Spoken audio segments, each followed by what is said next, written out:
Hello, hello, hello, and welcome to the Vagabond Way podcast. The journey goes ever on with the long road. This episode, the ballad continues. This week, Steve discusses the rise of the phrase, dropping some new music, to describe that deeply personal and vulnerable moment when a songwriter lets their creation loose to the world. Kev tells us of the weekend he accidentally became a bosun on a ship on the border of Portugal and Spain. And the Bishop, that's me, I give an insight into my favourite track from the Long Road's new EP, Moonshine Elegy. The Vagabond Way podcast featuring the Long Road is exploring the world of the troubadour, the adventurer, the vagabond.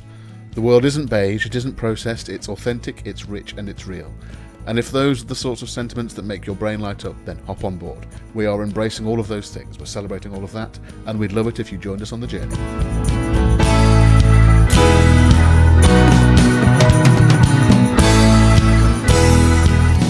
Greetings, I'm Chris the Bish Leiden. Welcome to the podcast, brave adventurers. I don't quite know how, but it's edging towards the middle of May. The sun is shining, although we can't really enjoy it much right now. But when we do get to go outside, it's nice to feel the sun on your face, gentle breeze in the air, and all those other delightful springtime stereotypes. Huge thanks to those of you who joined us last Friday night for our first lockdown live event on Facebook. We managed to bring together me and Steve Bonham, the Vagabond Philosopher, and Kev, the Big Man Moore, each from our own homes via the power of video conferencing with some live music from Steve, our pre-recorded live music videos from our new EP tracks, and some chat, and with the audience. It was great. After a slightly rocky start, everything seemed to work out pretty well. For a first attempt, it's actually quite a complicated setup from a technical point of view. We were quite pleased. You can see the live video on our Facebook page. Just search The Vagabond Way, and you'll find it, warts and all. Even if lockdown itself is starting to gently ease across Europe, our industries, theatres, music venues, etc., they're still going to be feeling the effects of this for many months to come. So live streaming is still going to be a way forward for fans to hear their favourite artists. I mean, us at the Long Road, we're up for experimenting with different ways of doing it. Experiment number 1 was done, tick. And the results of that will feed into how we do experiment number 2 and so on. A reminder, our new EP, Moonshine Elegy, is out there now. If you visit our website, thevagabondway.net, you'll find everything you need. The music videos are right there, links to Spotify to listen to them, or Apple Music to purchase if you so wish. Alongside the EP release, we've been doing various bits of press and interviews. Just keep an eye on the Vagabond Way page on Facebook and you'll be able to see any bits and bobs there to keep informed and entertained. Kev's actually going to be on Radio Derby tomorrow morning, Saturday the 9th of May 2020 at 10:30am UK time, if you want to tune in for that. It's not specifically about the Long Road stuff, but Kev's going to be on the radio, nice to support him on that. And also don't forget, our song from the end of last year, Wrapped Up in You, is up for a UK Country Music Award 2020, presented by ukcountryradio.com, and we need you to vote for it. So please go to ukcountrymusicawards.com/song to vote for Wrapped Up in You. It's in the list there under Steve Bonham. And just one more thing before we get onto some music. Last Friday also saw the launch of our biggest endeavour to date, I suppose, and we want you to be part of it. So join us as a vagabonder through patreon.com/thevagabondway, and you'll get to help shape the journey we're on. Give us feedback on ideas for songs and sketches, get behind-the-scene tidbits and exclusive patron-only gifts. Patreon is an easy way for you to be able to support the artists you love, so check it out. patreon.com/thevagabondway. Thank you to the vagabonders who have already joined us on the journey. Genuinely, thank you. You are going to make a difference.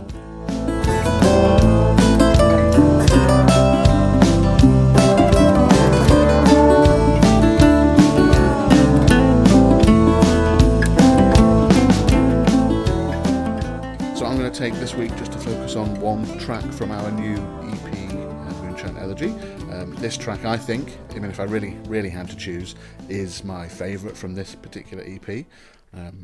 As an aside, I really don't know what will happen come the end of this year when, inevitably, we'll be doing a roundup, look back at the year, and someone somewhere, probably me, will ask that fated question, so, which track is your favourite from all the new songs in the last year? And honestly, it's going to be so hard to choose. We'll have 15 new songs all released by the end of 2020, at least, and each of them holds a different special place in our hearts, so it will be really hard to choose that. But luckily for now, I don't have to make that choice. I can feel that question just sitting there on the horizon waiting quietly. I think my favourite track on this EP is Ballad of Duane and Billy Marie. The sounds, the world it evokes, I always go on about this with our music, but the landscapes, it creates a picture in my head.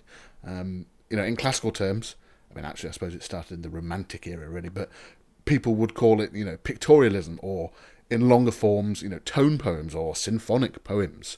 Now, okay, we don't have a 100-piece symphony orchestra blasting out the imagery of, the Alps, starting at dawn, finishing at dusk, like our old pal Richard Strauss did 100 years ago.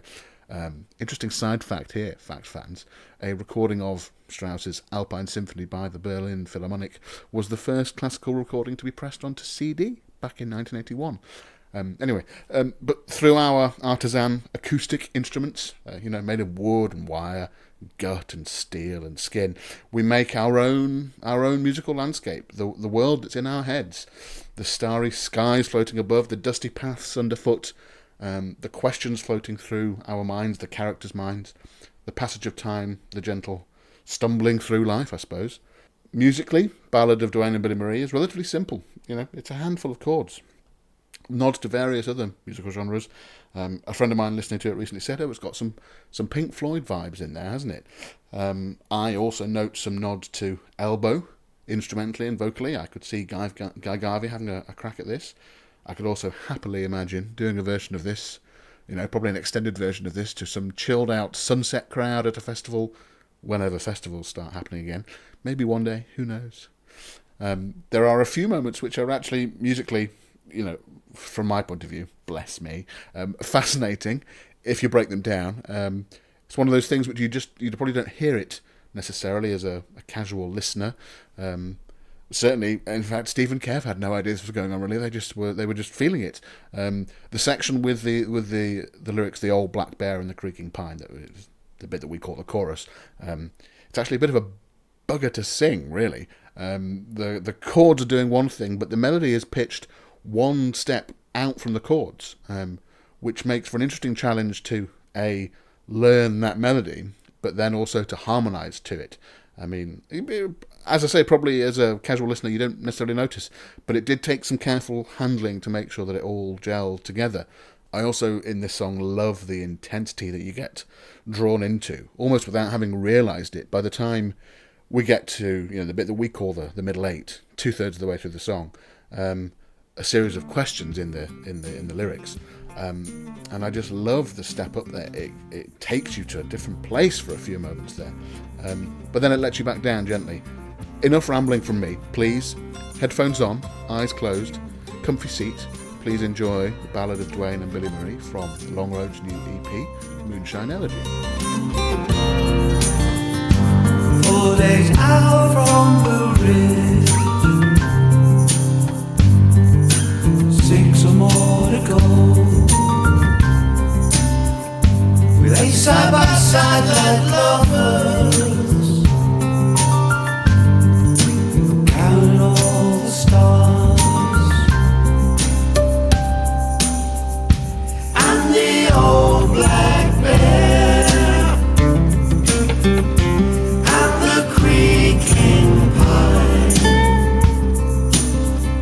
One coyote sang, we were strumming our guitars.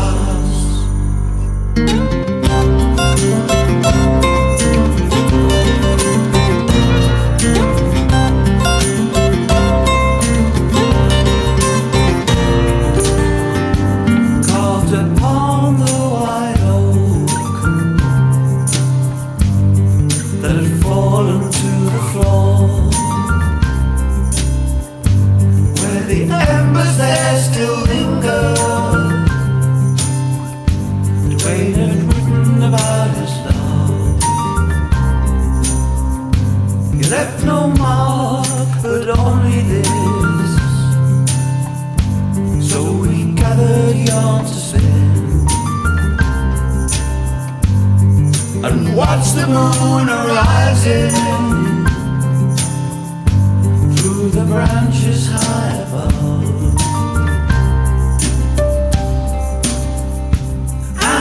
the old black bear and the creaking pine, while coyotes sang, we were strumming our guitars. How did they come here? Were they rambling just like us? Or had they run from heaven's door, or from the gates of hell? My sweet friend simply said, a voice that's in the wilderness summoned them to keep a heartbreak's broken spell.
Once again, on The Long Road Revealed, we step back into the archives. We get there eventually, stick with us. Before that, Steve talks about a very modern phenomena. I'll let him explain in due course. The song that Steve gives us at the end of this little section is an old favourite, and actually probably one of the very first that I learnt to play along with Steve and our old friend Tim 20 years ago. I remember being sat in Tim's kitchen and we were learning a bunch of songs. I think there was a tape recorder going. And somehow eventually I transferred the tape recording onto a computer at some point. And we went through this song that Steve's going to play us, which has multiple names. I probably learnt it originally as Machiavelli and I. And I hadn't even really heard of Machiavelli at that point. I was like, what is this sound you're making? Machiavelli and I. It's also called Somewhere in the Blue, as Steve calls it today. It's been called If That's the Way It Is, which are the words in the chorus. And that's just 3 of the names it's had. Steve and I have recorded this song several times with various people in various forms. There's a sort of slow, gentle, ballady version. There's also, lurking out there somewhere, an upbeat, almost sort of big band version back in the Dr. Biglove days. I think the most recent recording was with our dear friend Sammy Carter on her album from a few years ago, which is called The Woodworm Sessions. It's sort of it's a gentle, folky, but it's still an upbeat version, actually. We didn't want it to go too slow. It's quite upbeat, but still folky. Actually, that's available on iTunes and Spotify. If you just search for Sammy Carter, The Woodworm Sessions is what the album's called. 11 great tracks with some fantastic musicians on there. Anyway, back to now. I'm going to hand you over to Steve. Do you know, one of the things I'm really, really loving is the way almost all the musicians in the world are putting stuff out there on social media, playing live concerts, just joining in a kind of mad dance of creativity. It's absolutely fantastic. Except I do have a problem with one bit of it. Why are people now dropping songs? Or even entire albums are being dropped. I mean, you don't drop babies, and you don't drop bottles of Jack Daniels. So why would you drop a song? I mean, is it drop like an apple falling out the sky and hitting you on the back of the head, or rain making you unexpectedly wet? Okay, I guess I'm an old timer and perhaps even a curmudgeon, but well, it's like in my world. Unfortunately, people die. They don't pass as if they were faster travellers on the road of life.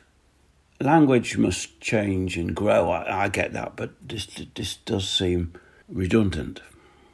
Songs don't grow like apples on trees and then fall to earth, presumably to get bruised and eaten by insects and rodents.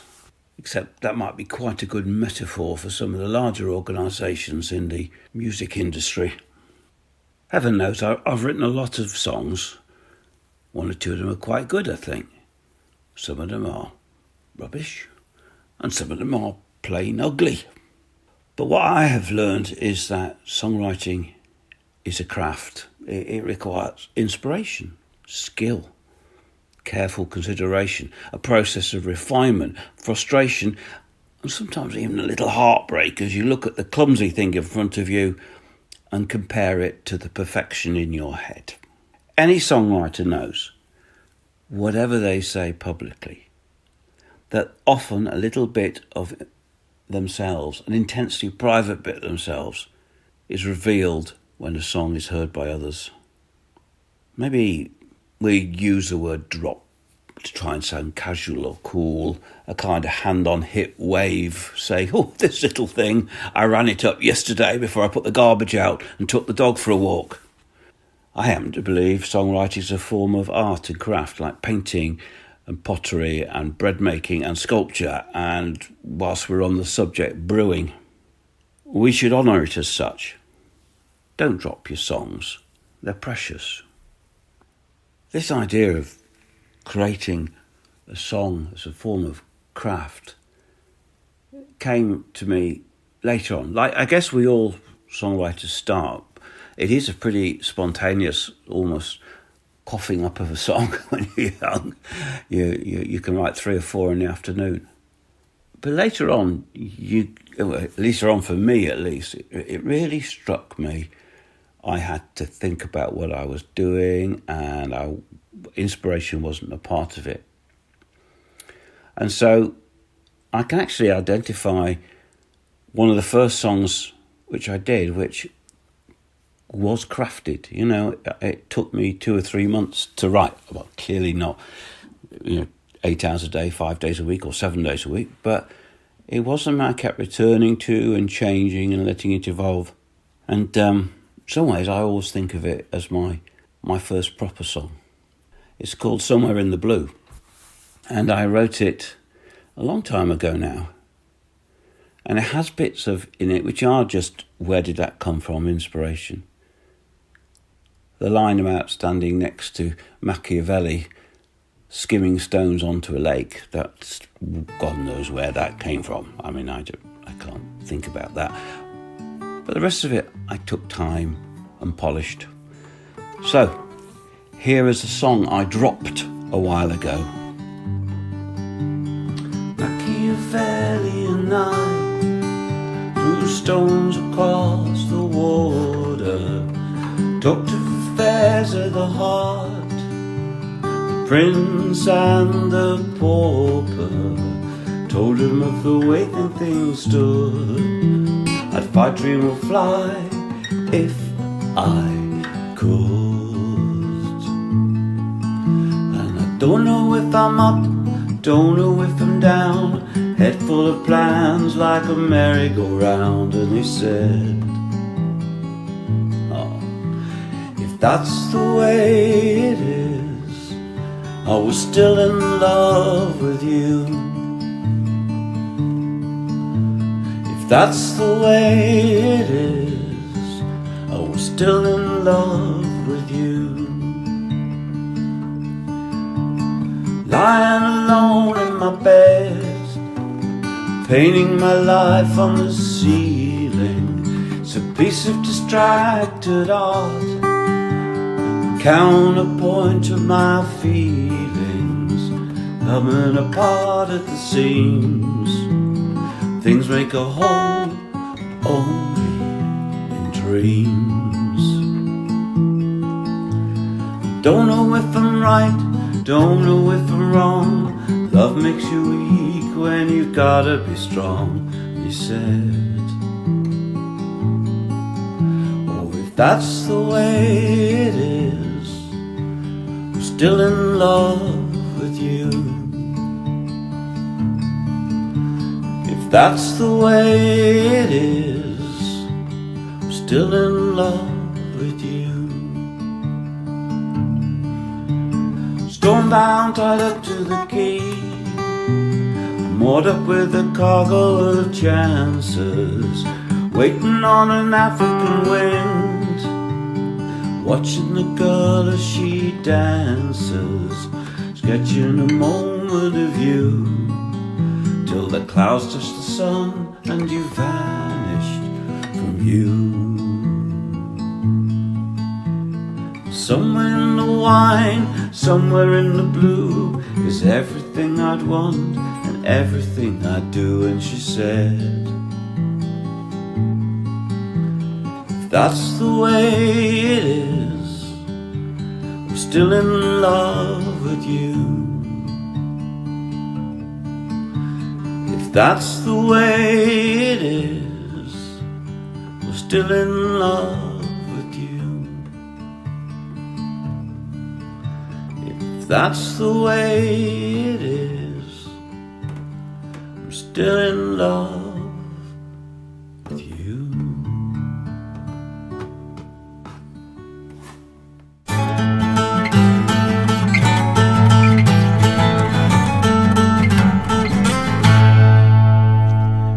Hello everybody and welcome once again to Kev's Cafe Corner. Another week, another podcast and another destination for me on my trek around the world, visiting various establishments serving food and drink.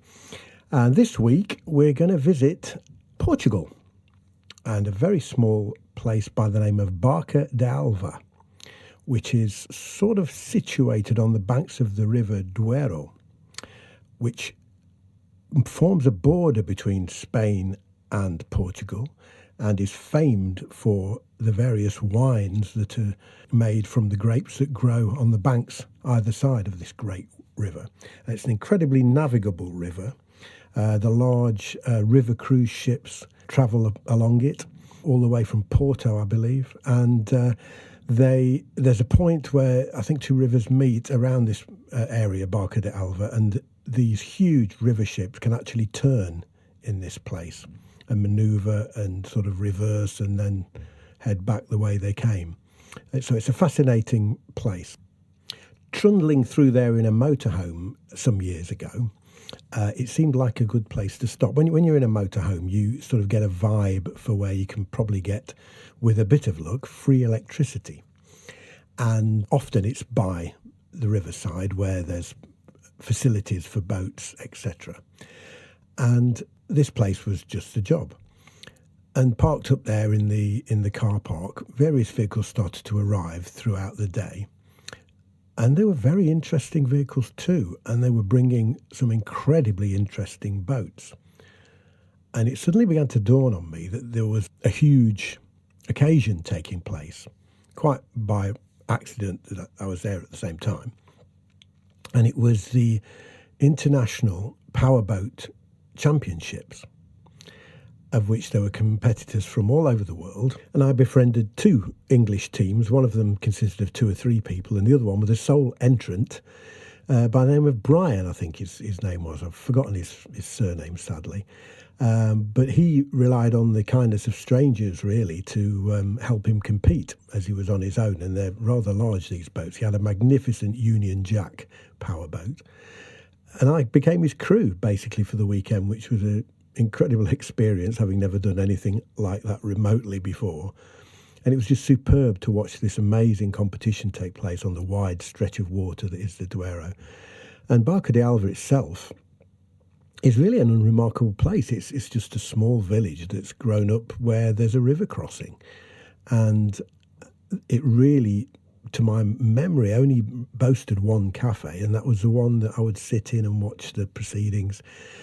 A very typically Portuguese building, white stucco walls with a lean-to sort of canopy covering the terrace, but very, very badly roofed, so it allowed a beautiful sun-dappled effect on all the chairs and tables as you sat there, serving rather nice ice cream, if I remember, and a rather nice cup of Portuguese coffee. It was an incredibly fun and relaxing few days spent in a place that really I'd stumbled upon quite by accident. And I had a lot of nice experiences in Portugal with cafes, and it did cause me at the time to address my caffeine habit and create this, to be frank, abomination of a song, really, entitled The Coffee Cup Mambo. I would say enjoy, but perhaps endure is a better word.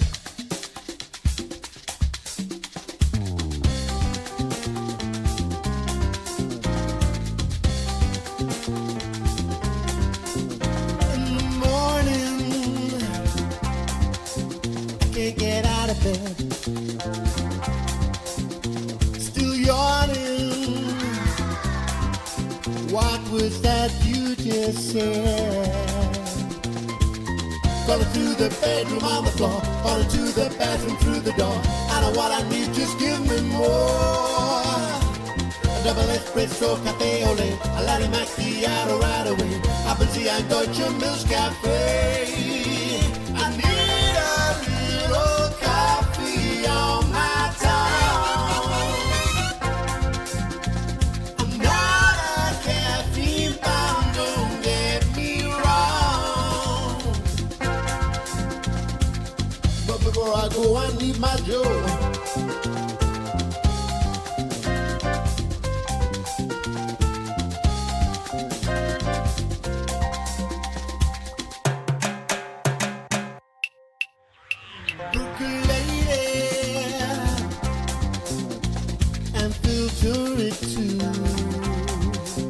Grind your own beans, then leave it to brew. Make it in 100,000 ways. Only thing that gets me through the day. Doesn't matter what the doctor says. But they lying top with caramel. Now I know my diet has gone to hell. Get an order in before the bell. I need a little coffee on my tongue. I'm not a caffeine bomb, don't get me wrong. Before I go, I need my Joe.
Well, that's quite enough of that. There you go, Coffee Cup Mambo, inspired by my time drinking in cafes in Portugal, and in particular the one I mentioned there at Barca d'Alva. If you get a chance to visit the place, particularly when they have the Powerboat Championships on, then it's well worth your time.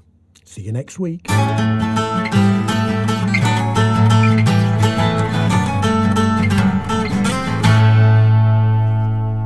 Kev showing uncharacteristic British modesty there.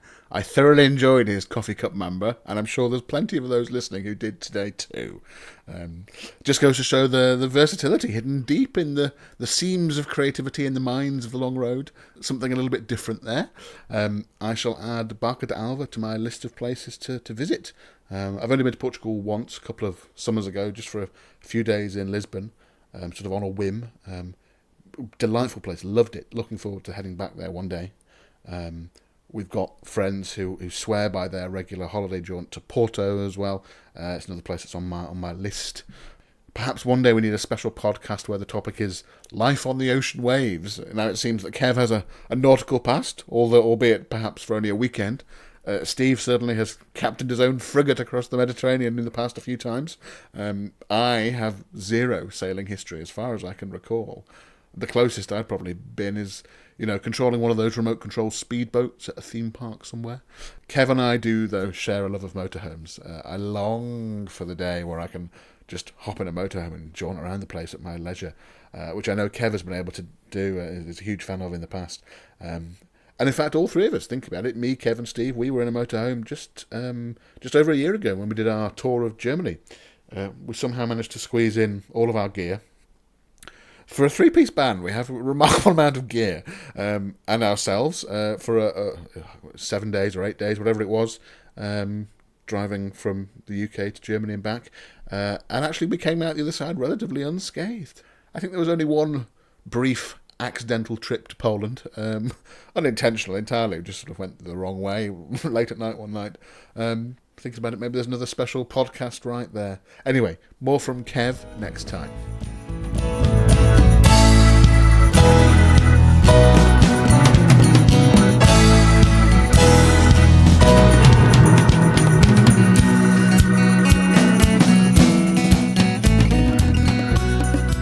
The most important fact for this week's The Bishop's Daily Bread: I have managed to track down some flour, thank goodness. So this week I've been making some pizza dough again, which I think I'm just about getting the hang of. Still, there's basically always going to be experimentation going on, particularly with the cooking method. I've tried, on a preheated tray. I've tried in a big old pan which has been preheated in the oven, just baking it. Sometimes preheating the oven. And then switching it to a grill as soon as the pizza's in. Various successes and failures to ruminate on there.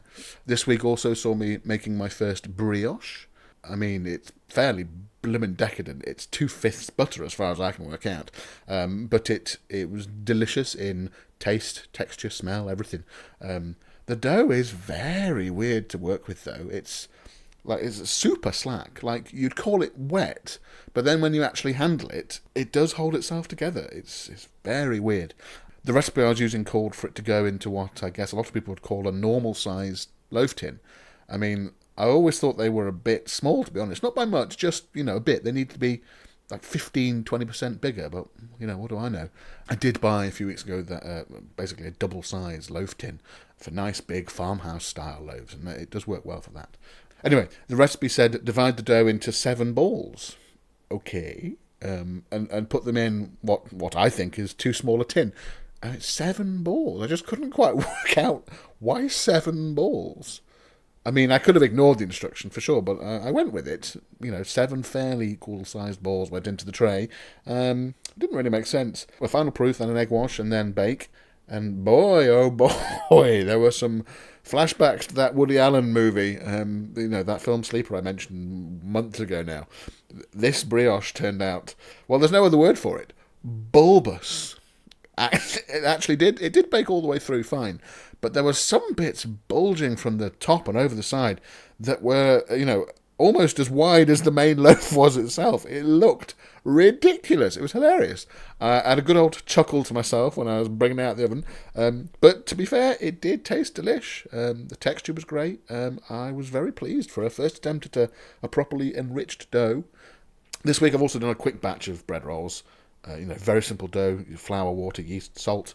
just a few knobs of butter. Still battling with the old crunch issue, how to get really deliciously crunchy outside, but these were a fine contribution to my baking canon, if you like. Now the flour is back in stock for a bit. I have the next problem: yeast. Supplies are running low of my fast action yeast. I've still got some of the active dry, which is, still a mysterious difference to me, but there you go.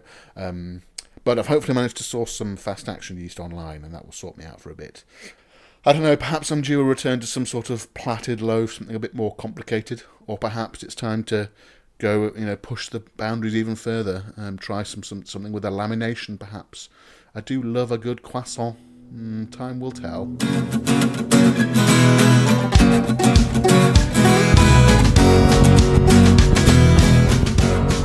There we go. That's the end of the episode. Thanks for listening, everybody. Please remember to subscribe to this podcast. We're on SoundCloud, Apple Podcasts, Spotify, Acast, all over the place. The next episode will be out next Friday the 15th of May, 2020. Let us know what you think. Tell us what you think about our shows, our music. Find us on Facebook. The Vagabond Way is the best way. That's our main social media channel.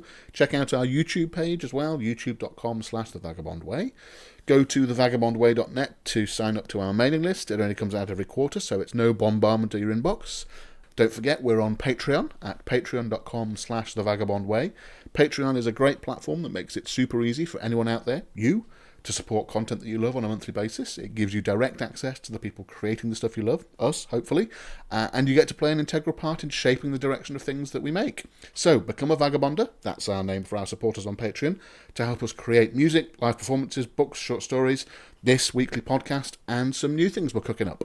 As a Vagabonder, you can get the recordings and books we make for free, receive exclusive Patreon-only merchandise in the post, get regular behind-the-scenes updates from us, unlock access to exclusive live-stream performances and Q&As, and lots more. You can help us create something different, something that entertains, and something that inspires others. So, join us on the journey and release the vagabond within. Patreon.com/thevagabondway. Thank you once again, brave adventurers, vagabonds and explorers, for joining us on The Vagabond Way. Remember, the world isn't beige, it's authentic, it's rich and it's real. Embrace every last bit of it. Until next time, the journey goes ever on with the long road. Bye for now.